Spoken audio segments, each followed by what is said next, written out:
As part of the HKMU World University Animation Awards, global industry leaders joined the Experts Forum titled The Future of Animation Education.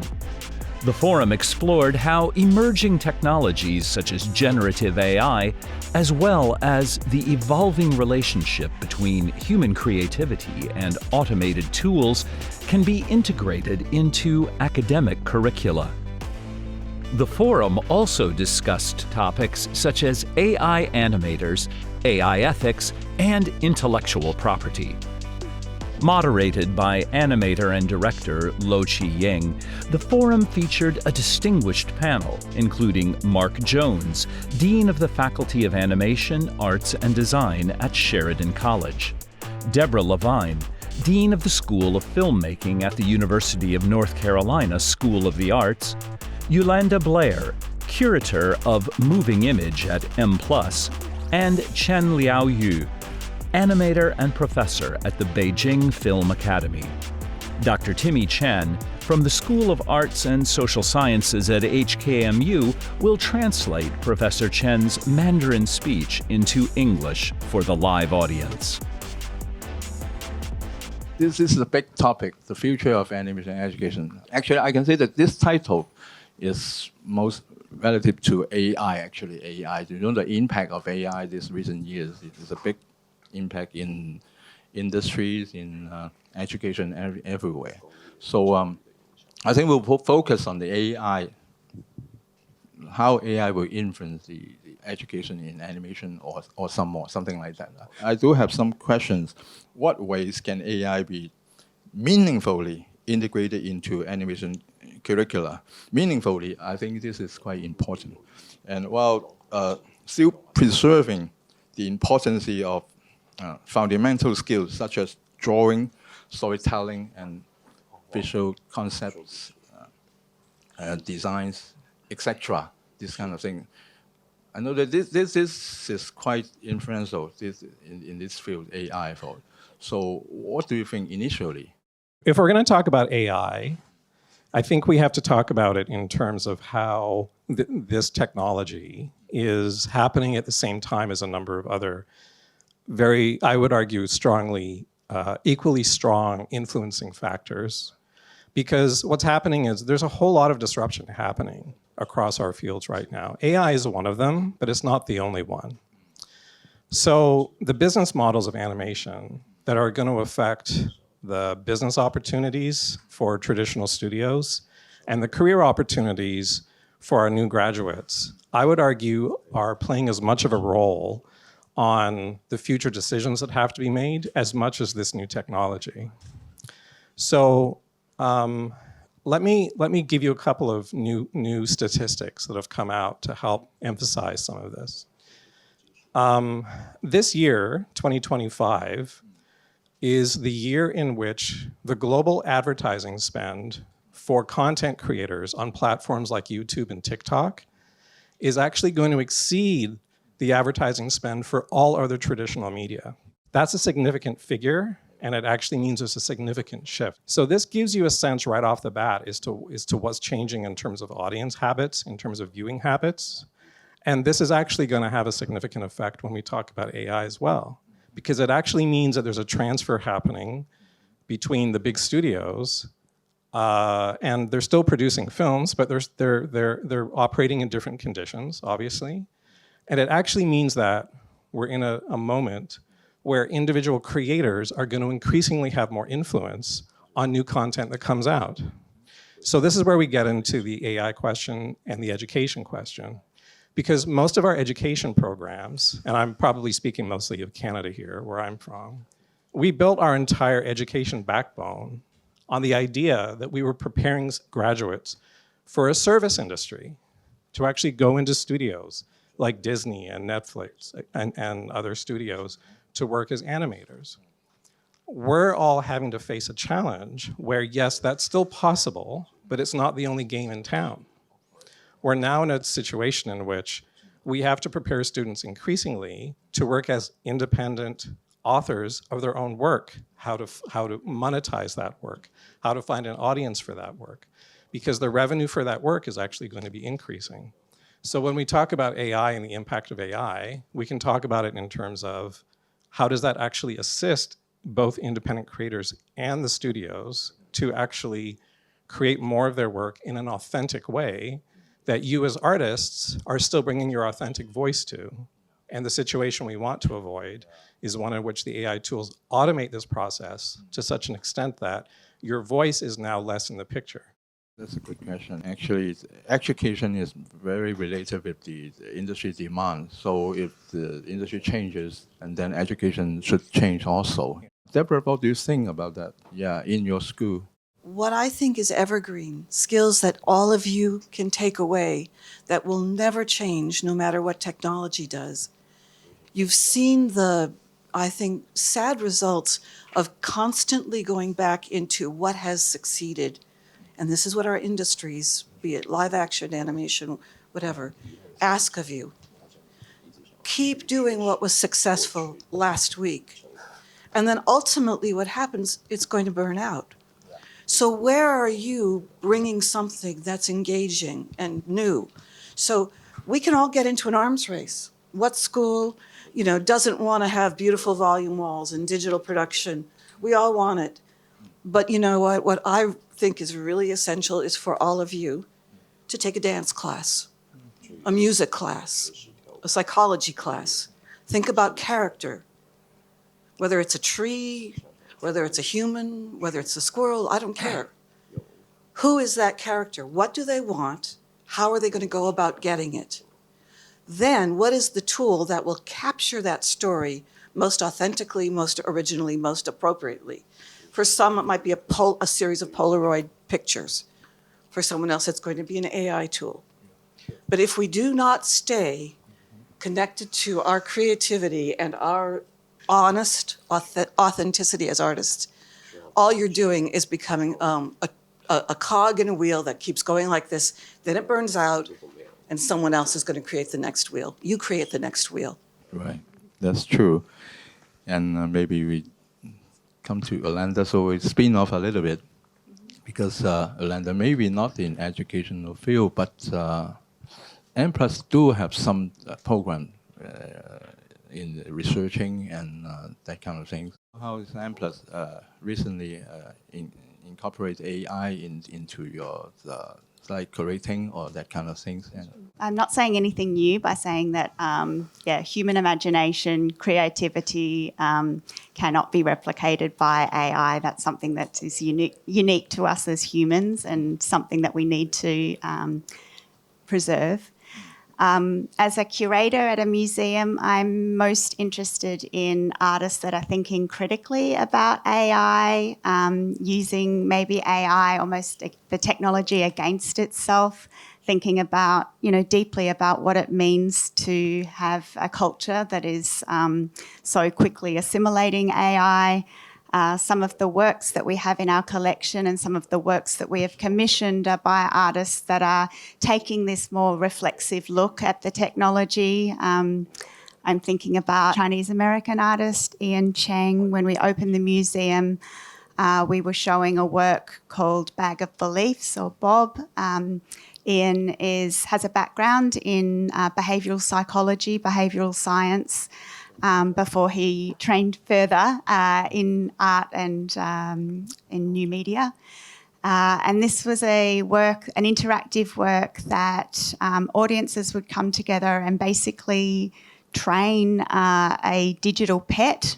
Bob almost had this kind of serpent-like character, and audiences would use their phones to give Bob different gifts which would influence his behaviour. So it was basically a real-time experiment in looking at the way that humanity and technology can interface, and the way that AI could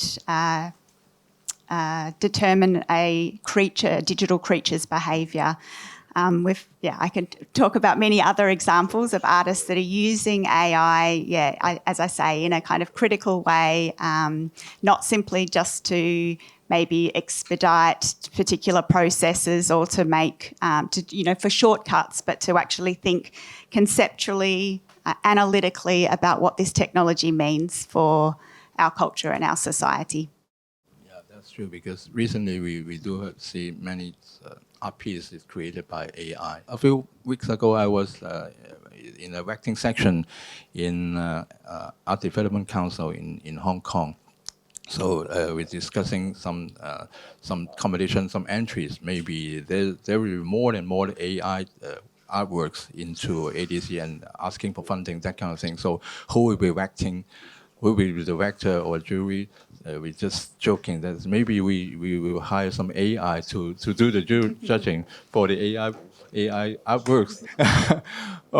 We have Professor Chen from Beijing Animation School. So I just want to know, what about in China? Yeah, how you apply the AI into education, that kind of thing.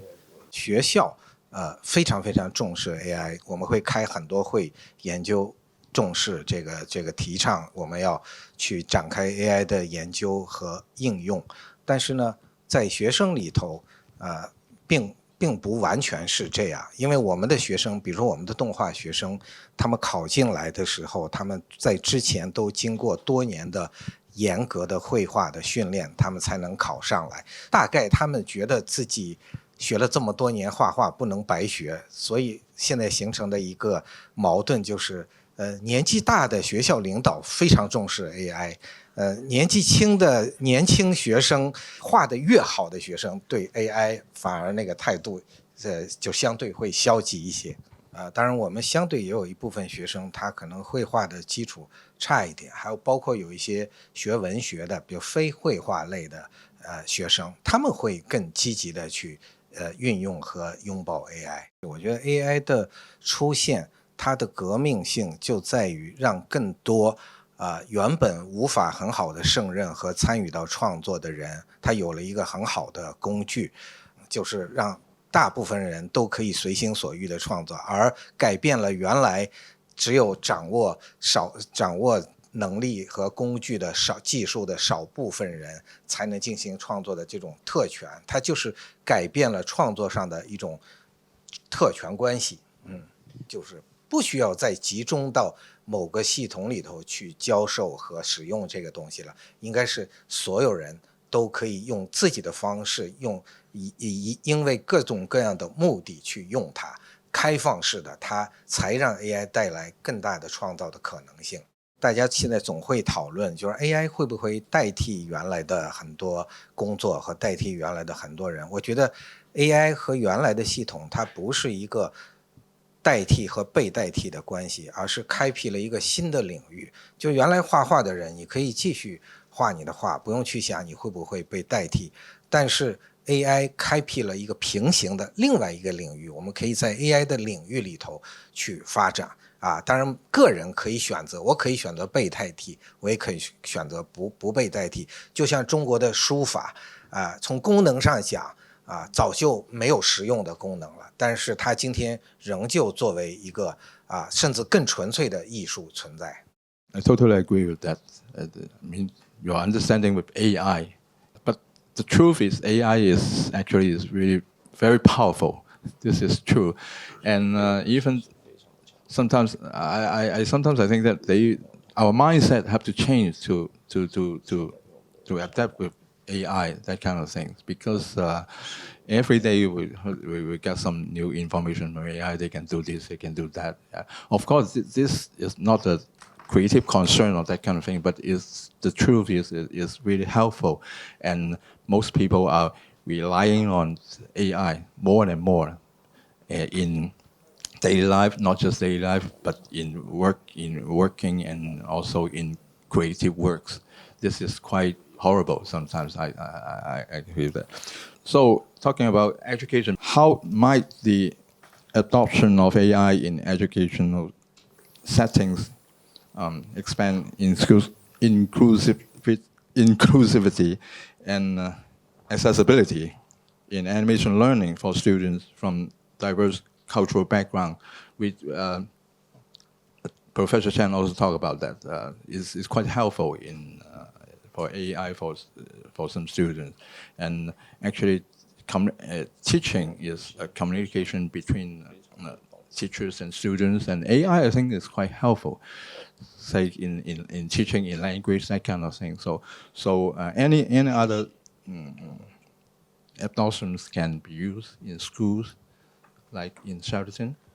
When you ask that question, there are essentially two things that come into my mind. When you have a forum like this on education, the tendency it can be that we think we're going to talk a lot about courses and curriculum and skills that students need to prepare for the future. I think that's all true, but I have a particular view of what education actually means in broader society, which is that as educators, we exist in the nexus point between understanding the past, acknowledging the present, and providing a platform for the future. Because the future is our students. And what we impart, what we try to provide in terms of learning environments and content will have a direct effect on whatever that future is. So when you ask this question about AI, how can AI be used in education? I think taking that theme of acknowledging the present, well, what are we seeing currently? We're seeing a lot of schools issue guidelines for the use of AI tools, in part because, when tools like ChatGPT first came on the scene, we all saw quite a dramatic increase in cheating, frankly. There's a video on YouTube somewhere of a professor in the United States who assigned her university class, an essay. All the students turned in the same paper. Same, all of them. Yeah, because they all put the question into ChatGPT and asked it to write the paper for them. They all turned it in, not knowing that everyone else had done the same thing. And the video shows the reaction of the professor when she discovered this. So I think part of the challenge is these tools are so efficient. They're so fast. There is a kind of emphasis on efficiency in our world right now. It makes sense for people to want to use these tools. And especially if you're an art student, this is my own view coming into play now, that if part of our challenge as educators when we bring in art students, whether it's animation or any other creative field, even filmmaking or things like that, part of our job is to slow people down. Because the tendency is, oh, I can use this tool. I can jump on the tool and I guess now I'm an animator. It doesn't work like that. Yeah. The slowing down of the mind enough to actually absorb not just the content of the learning, but the reason why you're learning it. Like, the best education is when we teach people how to learn. And so by using these AI tools, it's providing a very convenient shortcut to that mission. And I get very concerned about the implication of that. Okay, now let's talk about animation specifically. I can speak for Sheridan on this in the respect that we're observing where the field is going with respect to AI. We're seeing a lot of experimentation. At this point, we're actually not observing what we would consider to be a critical mass of absorption into studio production pipelines with specific tools that's making us say, okay, we better start training on that tool in the curriculum. That's not happening. What is happening is a lot of hype. There's a lot of experimentation. There's a lot of shock of how easy these tools can generate video and animated content. I have a personal opinion that the action of prompting, where you type what you want in and the tool can actually understand it and give you an output in a few seconds, that is remarkable as an achievement of full stack computer programming development. But it's terrible for user experience. Because if you're an artist and you have something in your mind that you want to create, and you try to describe that, the system is so dependent upon interpretation of your words to give it an output that is close to what you want. And so we're now talking about like prompt engineering. How do we as people speak better to these tools through natural language? I come from a user experience background, and this is just basic user interface design. When you make people have to accommodate the limits of the machine, that's bad design. We have other tools where you can get very specific. You can draw, you can change settings, you can render something that is as close to what you have in your mind as possible. AI can't do that. But what's happening is because of the speed of it and because it's so powerful, we're amazed by what it's giving us. And even if it's not close to what you want as an artist, we're thinking, well, I guess that's good enough. It only took me a couple of hours. And I think that's actually bad news for artists. I think it's bad news for the field. I hope that the tools get better. I hope the interface gets better. But speaking for Sheridan, we're not going to start integrating this on the creative work side until we see them actually accommodate what artists need for their own authentic storytelling. Actually, AI, I will consider it as a tool. It's a very useful tool, you can say so. And we still have to do something with that. And what about Deborah? Deborah, what do you think in your school? Why do we want to know more about this particular tool? And I think part of it is because we want to be sure we understand critical thinking. You know, what are you doing and analyzing about this tool? Why is it important to you, or why is it not important to you, but it's swirling around you? I would go back to, why are you storytellers? What are you doing with this gift you all have? I assume you're all very talented, or you wouldn't be here. What are you doing with that gift? What are you trying to convey to an audience? What's the conversation you're having in the world? And is this tool going to help you have that conversation? Is that tool going to help you have that conversation? It can't be something that we talk about AI in education in isolation. I mean, I think you're hearing this across all of us. It exists within a larger context of information you need to be exploring. It exists in a larger conversation about, is it right for you? Is digital filmmaking right for you? Is hand-drawn? What's right for you? So in education, I think maybe our obligation is to give you an environment, a space, where you're investigating over whether you're here or at another school for 1 year, 2 years, 3, 4, whatever the length of your residency. During that time, investigating, who are you? What are you talking about? And what application, what tool is going to help you the most? And for me, in our school, that's the most important thing I think I can encourage is, are we giving you the space, information, prompts, provocation, push, sparks, for you to keep looking at what it is you're doing and what you want to keep talking about with your spectator, your audience. We're talking about education. What is education? Right. That's true of education, because we have to accept some changes, but still we have our goal, our way to teach, that kind of thing. And I don't know, Ulanda will have any input on this topic. I'm obviously not from an academic institution. However, I think a museum of contemporary visual culture like M+ is most definitely a space for learning and for education. And I hope that at the museum, a visitor can be exposed to have access to such an enormous array of practices, not only within animation or even within the moving image, but to be able to see the way that art, design, moving image, visual culture has evolved, in our case, over the last 70 or so years.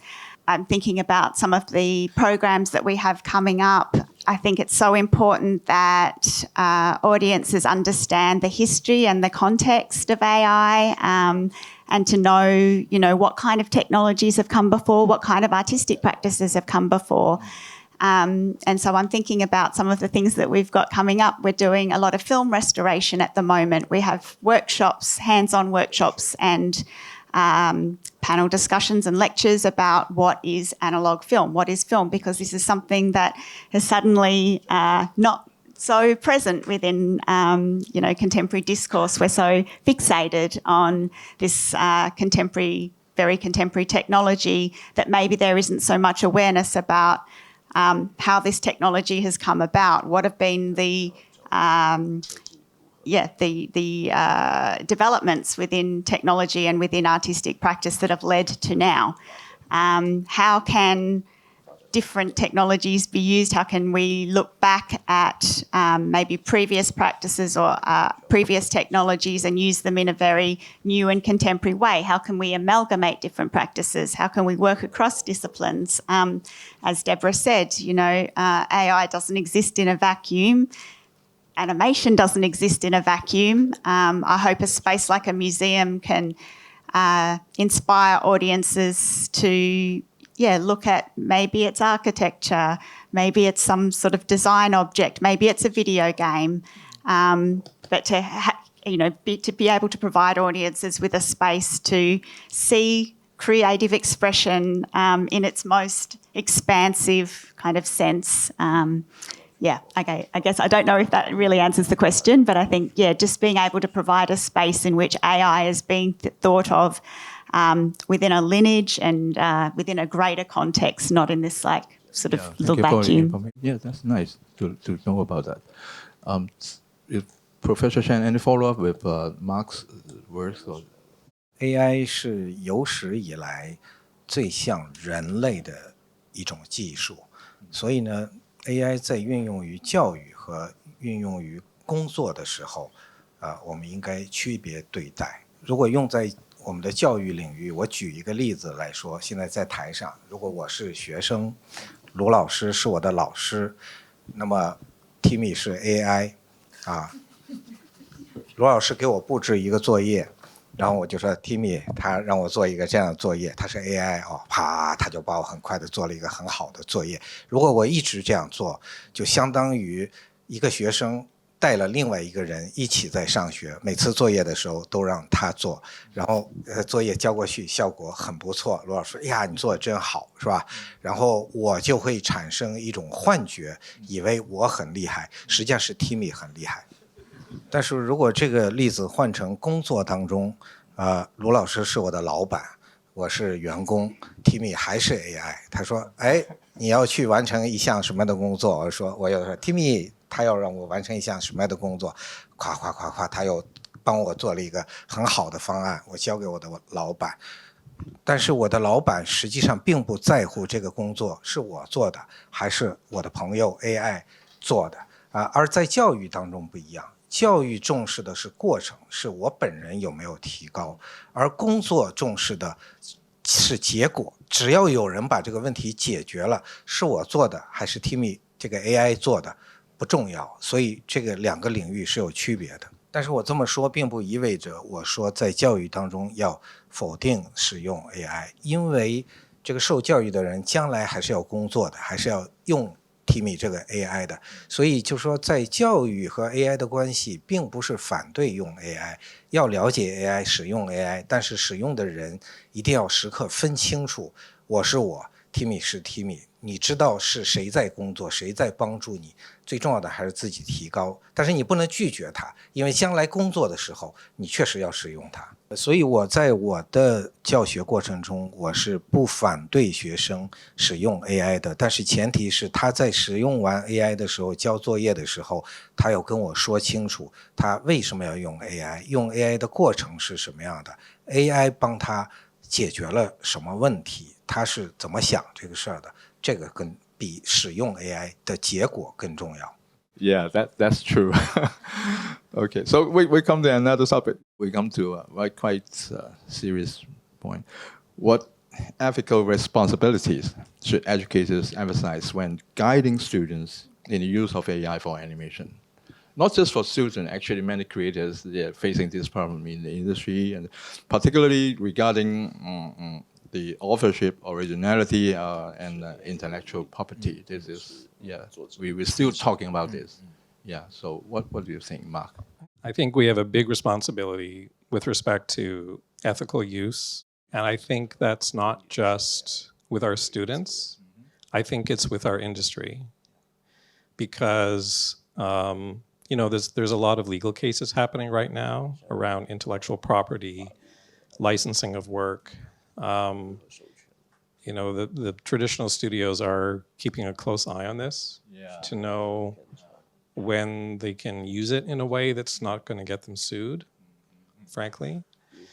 And so I think as we develop ethical standards for our programs and for how our students use it, we're also consulting with the studios that we work with and the wider industry, and we're participating in conferences, and we're trying to engage in the larger discussion. At the end of the day, this is going to be a team sport. It's going to be government, education, industry, student communities, ultimately having to make some decisions around the acknowledgement of the use of the tools. And I think for those of us that work in art programs, and you can see the theme here developing, which is that if you're using it to substitute your own voice, then there are going to be ethical implications for that in terms of how that work is assessed in a school program. But I think the larger question is going to be, if you're using the tool to substitute for your own voice because it's fast and it looks pretty, what does that say about what you choose to be your own authenticity, right? So a quick story. I had to give a speech at an event in the spring, and one of the requirements for the speech was that we had to memorize our speeches. All the speakers had to memorize. It was like a TED Talk style where you stood and you said what you had to say. And it had to be word for word because you had to turn in your speech a month in advance of the event for the organizers to understand what you're going to talk about first. So I wrote the points of my speech. It was a 15-minute speech. I was having some trouble trying to understand how to phrase certain things. So I went to ChatGPT, and I was confident that all the ideas were my own. I wasn't substituting what the AI was giving me. I was just asking for it to help me find phrasing for things that I was having some difficulty with. And so it did that, and I was like, okay, that's good. And I was checking myself every moment, making sure that I wasn't substituting my voice for the AI voice. So I was satisfied by that. I put it in the script. I submitted the work. Then it came time to memorize the speech. I could not memorize that speech for the life of me. It was so difficult. And I've done this before. Like I've written, I've memorized, and I know what that feels like, and it feels good when you do well. Yeah, sure. It's a learning process. It's a learning process. But the lesson I had was, even by the little bit that I used the phrasing that the AI gave me, because it wasn't coming from me, it actually harmed what I was able to offer that audience, because I struggled through the delivery, right? I stumbled on a few places, and it showed. And I was a bit embarrassed by it. So I think, we're all experimenting with this. We have to be kind to ourselves. It's kind of appeared out of nowhere for most of us. We're fascinated by it, but I do think, coming back to your very important question, like this is the heart of the issue. It's how to use it in a way that where you don't become an agent for it, and it becomes an agent for you. That's true. Thank you for the sharing. Yeah, quite embarrassing actually. Yeah. It was. Yeah. Any experience for Deborah? Or No. I don't think you have this kind of experience. You use ChatGPT and writing speeches or that kind of thing? I'm sorry, I'm distracted. I'm trying to imagine Mark ever not presenting really well. I don't see it. I'm sorry.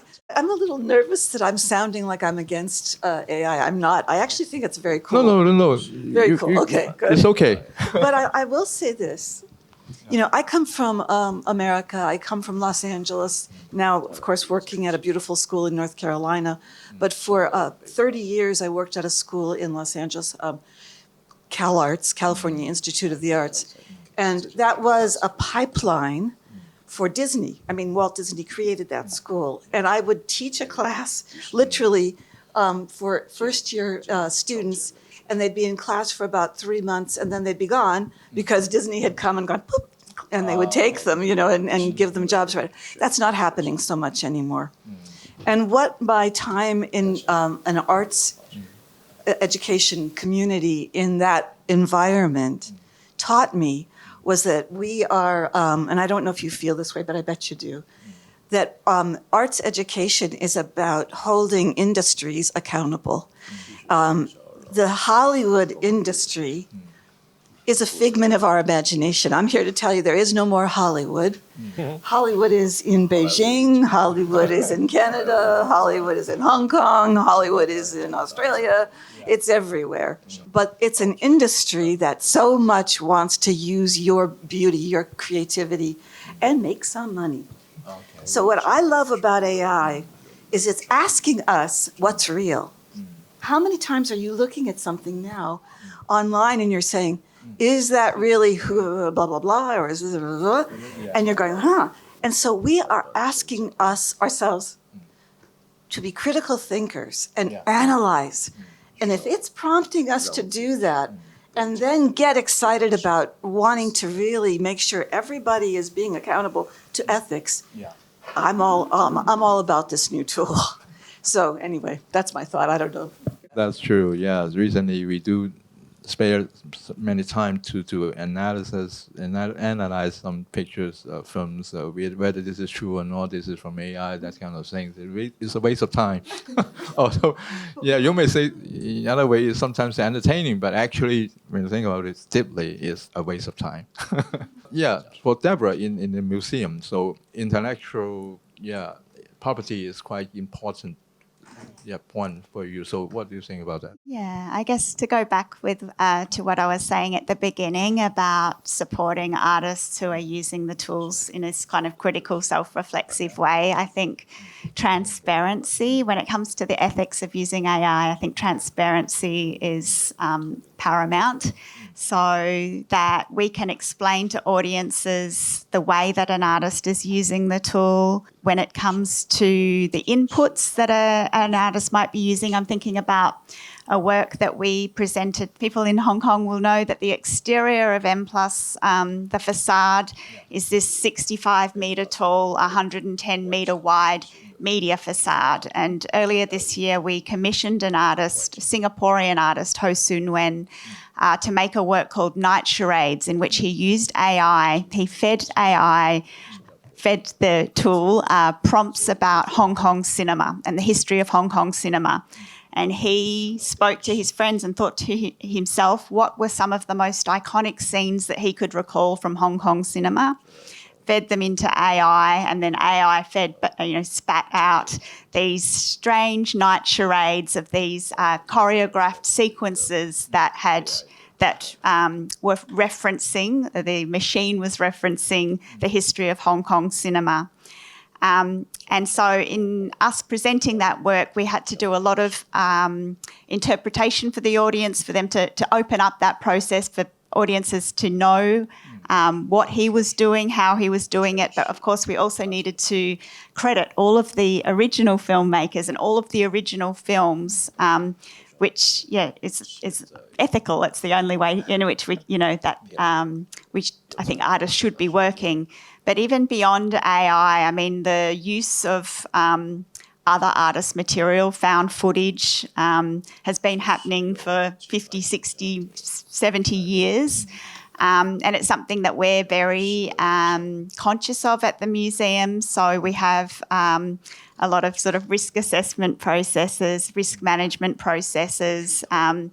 We have in Hong Kong, like we have in many parts of the world, copyright law, copyright ordinance. And so we have to be very careful to ensure that the original makers of a particular property, if not being paid for their work, then they're being at least acknowledged, and that the new work or the interpretation, the adaptation that's happening in the contemporary moment, that the artist has gone through all the right processes and can defend, I guess, the work. AI is just a new way, maybe using other artists' work, and that so long as there is a transparency and an acknowledgement, then I think that's probably, That means you have to some more workload on this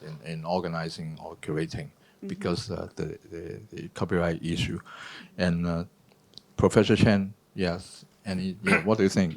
我刚才说过 ，AI 是最像人的一项技术。人其实有一个特点，就是比如说 Timmy， 我不可能猜到他明天会想什么，会干什么。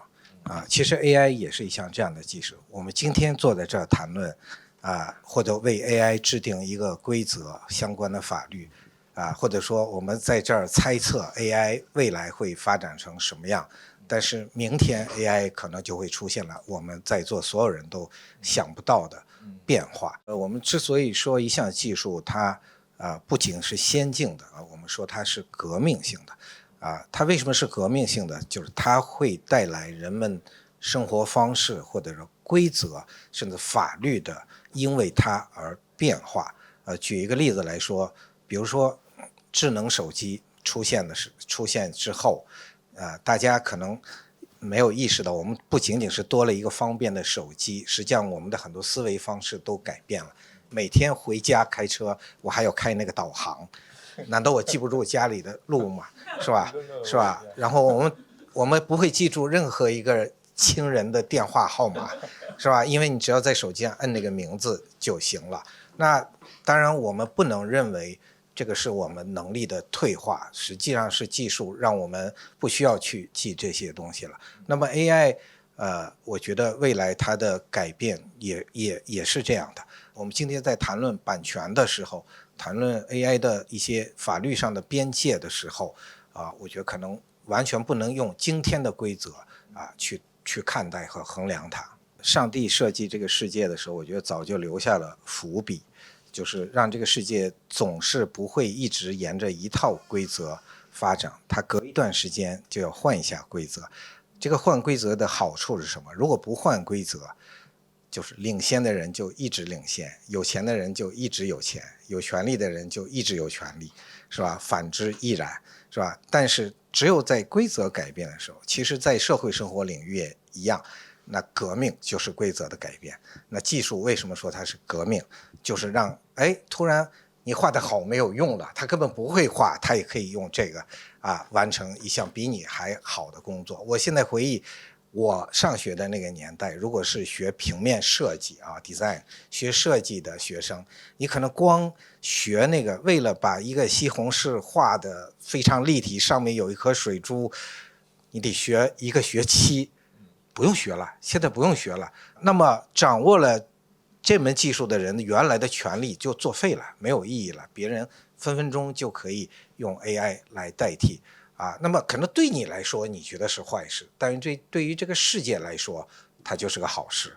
所以我认为其实 AI 本质上它是一个重新分配机会的这么一项技术，而不是站在个人的角度上去看待它。刚才说到对待学生的态度，实际上我自己作为老师，我备课的时候也会用 AI 比如说我想知道某一个导演他一共拍过多少部片子，每一部片子都有什么特点，我要查很多资料自己去整理，是吧？我现在只要问一下 AI， 很方便，全部出来了。出来之后我自己再稍微整理一下，那么它对我这项工作就有很大的帮助所以说我觉得 AI 就是一个还是说像人一样，我们不必过多的担忧，像朋友一样跟他相处，他最大的魅力就你不知道他未来会给你带来什么。Thank you. I just wonder how actually teach your students about the importance of violating intellectual properties in schools in Beijing. How Professor Chen really teach his students about how important of IP, how violating the IP. 作为电影学院，这个意识还是非常强烈的。比如说10年前的时候，因为条件的原因，我们的学生在做作业的时候，他在画面上，他独立的创作，基本上不会碰到版权问题，因为就是自己创作的。原来学生比如说用到音乐，创作里的音乐的时候，因为不太可能学生自己也会做音乐，然后去找别人请人做音乐，没有那么多钱。是吧？那么原来的学生在这个创作当中，他可能就会去直接在网上下载一些音乐去用，反正用于一个作业。但是现在我们在正式的作业里头，我们也非常强调这个比如说音乐的所有东西的原创性甚至这个字体我们用到的里头的文字，实际上很多学生以前不知道，以为在电脑上我把这个字用上去，实际上每一种字体都有它的版权的公司的。因为作为电影学院的学生，有时候你是这个可能是无意的，好比说我要画一张场景，这张场景我可能参考了网上的某一张照片，但是我并没有直接的用那张照片，而是照着这张照片重新画了一遍，结果那个照片的原作者就提出来了，这个画面是用的我的照片，其实这些都是我们创作和这个教学当中的一些实际的例子，然后也慢慢总结，就是让从老师到学生，其实版权的意识还是非常严格的。So we come to another question. How could AI technologies shape the pedagogical role of animation educators? Is there any changes because of the appearance of AI from primarily transmitting knowledge? This is what we're doing now, to facilitating critical reflection, experimentation, and creative decision making. That's quite important. I might start actually by picking up on the intellectual property question, because it goes back to something I was saying in the beginning around the shifts in the creative economy with respect to creator culture. So at Sheridan, we have a very robust animation program, but I think like all educators, we're having to think about how do we change our programming that actually responds to the world that our students are going to be working in. And so just this past summer, we completed a pilot for what we called the Indie Animator Incubator. And so it was a single semester program for our animation students to take if they wanted to. It wasn't mandatory. But the idea was that we created little courses, little workshops on how they actually use their skills as artists and animators to not just be able to work in a studio, but how to actually create their own intellectual property, how to create their own stories, their own characters. And they're doing this on their own anyway, right? Like people who love this stuff, they love creating their own stuff. But the gap is the knowledge of how to take that and learn what intellectual property actually means legally. So we teach the students that. We teach the students what the models are for taking a character or something you've created and then understanding what does that spin off to as other potential products. So merchandising, leveraging it across different media, etc. And then we ask the students to actually do it. Like go back and create a show. And then we put it in front of a panel of animation industry experts. And out of the 15 students that came through that program, 2 of them got offers, like right away, for those companies to actually invest in. And so the question around how do we now integrate IP and artificial intelligence in that is really important, because when you're a free agent in this context, you can use whatever tool you want. But coming back to the ethics question and how we have to evolve our programming, again, the emphasis for us is if we're going to create these courses that actually teach these skills for the creator economy, we want to instill as much in a student's authentic voice as possible. So there are modules in there that talk about ethical use. They talk about the use of AI tools for other purposes, such as marketing. Like, it's pretty good for like getting marketing ideas for your own work. I think that's a useful application in that case.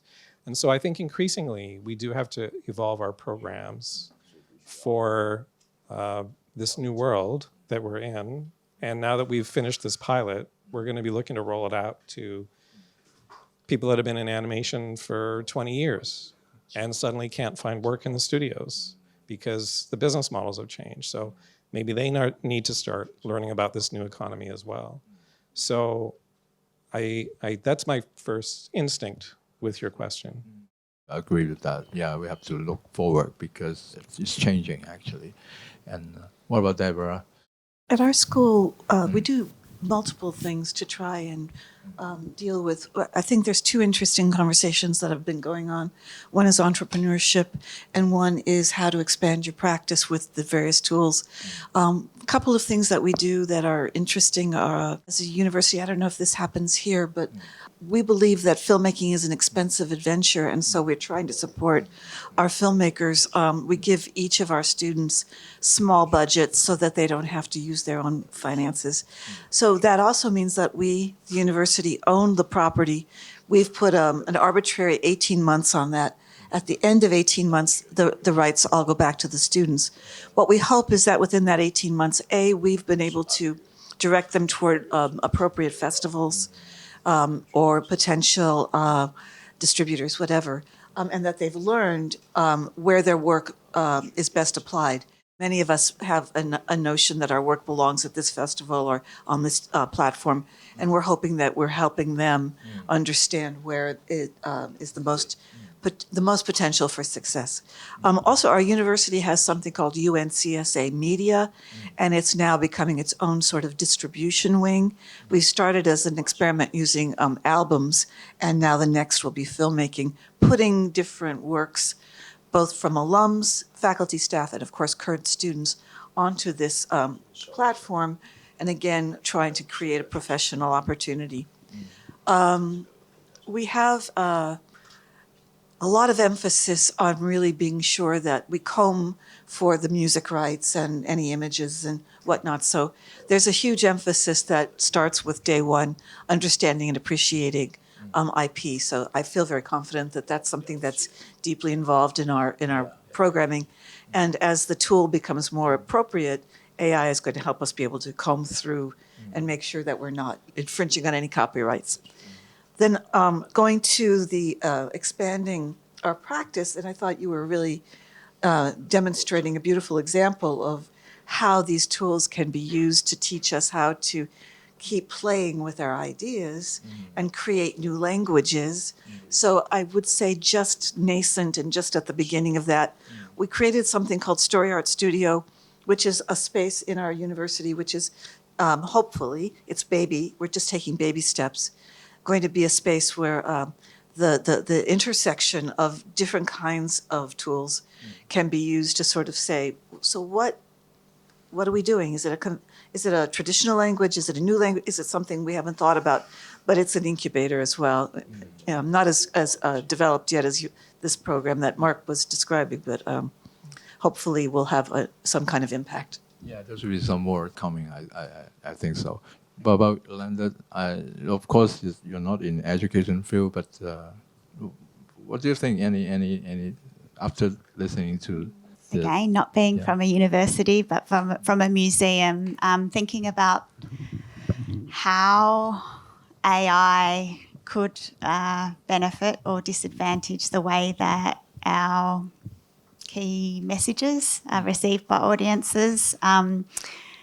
A lot of work as a curator is, interpreting the materials that we're presenting to audiences. So maybe one example is every film that we show in the cinema every week. But what is important for us as a museum is to also articulate why we have chosen that film for our program. And I guess that's about making sure that the curatorial voice is coming through. So while this kind of work is very time-consuming, we have been asked, would you ever use AI to create these synopses for films that have been shown in other places before?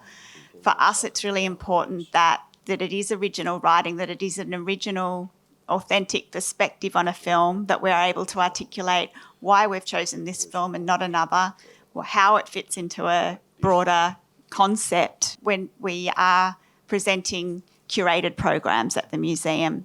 And I guess the same goes for wall labels in an exhibition, it's really important that we're telling stories. Curators are essentially storytellers. We're bringing objects together and hopefully drawing some kind of spark from the contact of those objects.